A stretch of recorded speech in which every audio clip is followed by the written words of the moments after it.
D'autres représentants de pays francophones tablaient de leur côté, toujours à Lomé, sur un autre sujet tout aussi important que les maladies non transmissibles. Ils essayaient d'établir des plans stratégiques pour l'accès de tous à l'eau et l'assainissement. Ramdan Bassina. L'accès aux services adéquats d'assainissement et d'hygiène est défini selon les objectifs de développement durable comme un axe majeur, une des priorités indispensables au développement, mais qui n'est toujours pas accessible à tous. Comment relever ces défis, c'est-à-dire donner un cadre de vie idéal aux populations des villes et campagnes? Le Conseil de concertation pour l'approvisionnement en eau et assainissement, WSSCC, planche sur la question.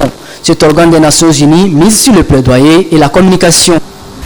C'est vraiment un atelier où on va travailler.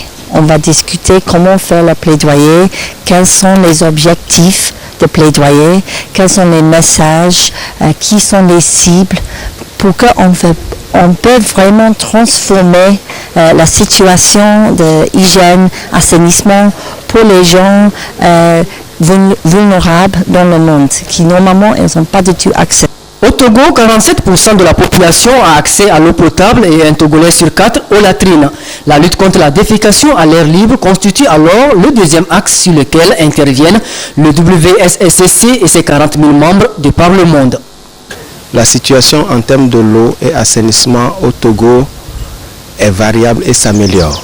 L'objectif final avec les OMD, c'était d'atteindre au moins 56% de la couverture. Mais nous n'en sommes pas là, mais des efforts ont quand même été faits pour que nous nous approchions de là. Nous espérons qu'avec les post-OMD, c'est-à-dire les objectifs du développement durable, nous pourrons atteindre et largement dépasser ces pourcentages.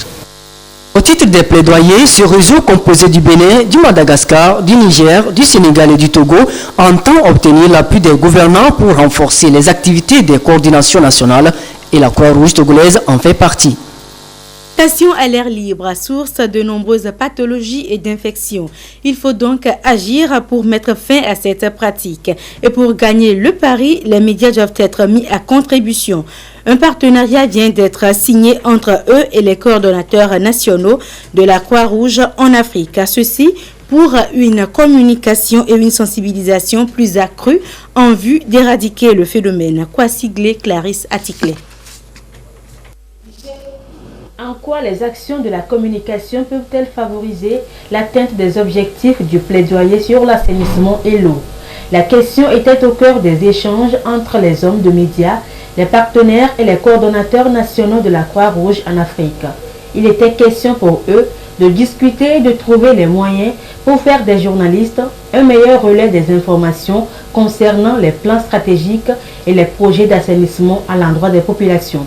Donc c'est un partenariat qui vient d'être signé avec tous les partenaires et les médias pour que nous puissions faire un plaidoyer consistant, un plaidoyer poignant, un plaidoyer qui touche vraiment la couche ou bien la cible principale de la défécation à l'air libre, c'est-à-dire les communautés à la base, mais aussi tous les dirigeants à quelque niveau que ce soit, pour que nous puissions prendre un engagement à notre niveau pour dire oui, nous voulons mettre fin à la défécation à l'air libre.